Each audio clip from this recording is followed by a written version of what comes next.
All WashU Olin online courses include synchronous and asynchronous content. Watch this example of the kind of asynchronous coursework you do on your own and at your own pace. Imagine that your boss comes into your office and drops a brutal statistic. One of your most important products has unexpectedly fallen sharply in sales. Your boss charges you with putting together a task force to figure out the root cause of the fall in sales and come up with a proposal to reverse the slide. Following best practices for team design, you think carefully about the strategic purpose of the task force, who you need on the task force for it to be successful, what roles those people should hold, where the team will collaborate, and a rough timeline that maps out by when the team should complete its mission. Now what should you do? After the initial design phase, the next most critical job of a project team leader is to effectively launch the team. If designing the team is like building a machine, launching a team is priming it with fuel and starting the engine. In this video, you'll learn the underlying rationale for team launch and a set of best practices that you can use when you need to launch a team. But let's start first with the evidence about the value of team launch. Research on project teams shows that there are certain critical periods in the life of a team.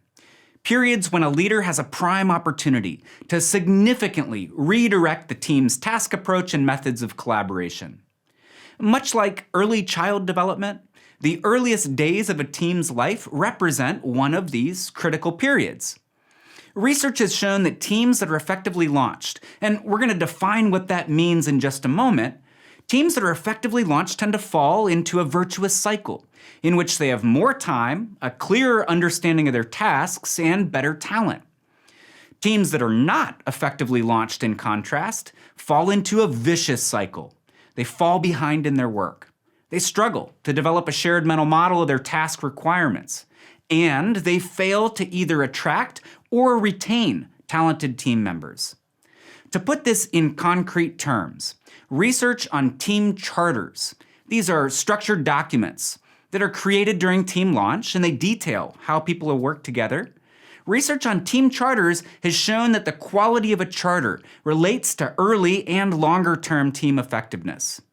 When teams develop a high-quality charter as part of team launch, they rapidly coalesce and perform at a high level. When teams develop a low-quality charter, their performance actually degrades over time.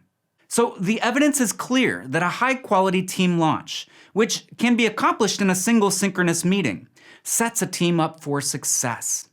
Let's break down at a high level what the principal objectives of a team launch meeting are. Then we'll cover a process that you can implement to achieve these objectives. Your first objective should be to build among team members a shared understanding of the big picture purpose of the team. Now, there are two sides to building this shared understanding. On the one hand, a leader needs to effectively communicate the why element of team design. A company invests in a team for a reason, and team members have to have a shared understanding of what that reason is and why they've been brought together. On the other hand, a leader also needs to foster a dialogue among team members about what they hope to gain from the team experience. Recall that team effectiveness is not just about meeting the expectations of stakeholders. It's also about providing a vehicle for team members to grow and to have a meaningful work experience. Your second objective in a team launch meeting should be to develop a shared understanding of the resources that are available to the team and where they can be found. Most directly, these resources lie in the team members themselves, in their knowledge, skills, abilities, perspectives, and expertise. In academic research, this process is called building a transactive memory system, a shared understanding of who knows what and who is responsible for what in the team. Through this conversation, the leader helps team members understand the logic underlying the who element of team design, as well as the what component, the role structure that's going to help team members integrate their diverse expertise. Further, this conversation helps to identify the resources that may be needed to achieve the team's work, but that aren't actually within the team itself. The leader often has to serve as accessing those resources for the team. Your third objective in a team launch meeting should be to cultivate a shared understanding of the team's preliminary strategy, both for task work and for teamwork. With respect to task work, the preliminary strategy is a breakdown of the overarching objective into a set of subcomponents. It also identifies critical task milestones and situates these within the initial timeline for the team's work. Remember, the when component of team design. With respect to teamwork, the preliminary strategy comprises a set of ground rules for how the team is going to communicate and collaborate with one another. This involves both norms that the leader and team wish to embrace, as well as practices or routines that they plan to use. Now, in discussing these objectives, I've emphasized the role of the leader. But the most effective team launch meetings are not ones in which the leader is just dictating to the team in one-way communication. Rather, building a shared understanding of purpose, resources, and strategy requires an interactive and reciprocal conversation among the leader and team members. The very best leaders come into a team launch meeting with a clear and carefully constructed design, but they also come into a launch meeting interested in adjusting this design so that they can maximize the likelihood that the team is going to achieve a high level of effectiveness. One of the best ways to achieve the three objectives of a team launch meeting is to actually develop a team charter. A team charter is kind of like a constitution for a project team. It gives a basic governance structure that accelerates the development of a team's shared mental model for its work. Now, while the charter document itself is truly valuable, it's actually the process of developing a charter that helps a team accelerate its development. In our course site, you're going to find a detailed team charter guide that you can use to structure a team launch meeting. But let me just walk briefly through the 4 sections of a team charter, which is a best practice for launching a project team. The first section focuses on goals and objectives.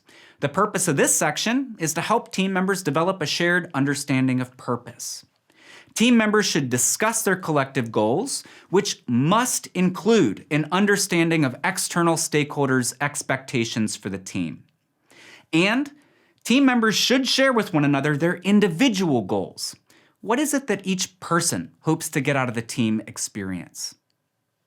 The second section focuses on the strengths and weaknesses of the team. And the purpose of this section is to help team members develop a shared understanding of the team's assets and its liabilities. Especially if team members are unfamiliar with one another, never having worked together before, spending time discussing people's backgrounds, experiences, and expertise can help develop a shared mental model of what resources are available within the team. The third section focuses on coordination, collaboration, and communication.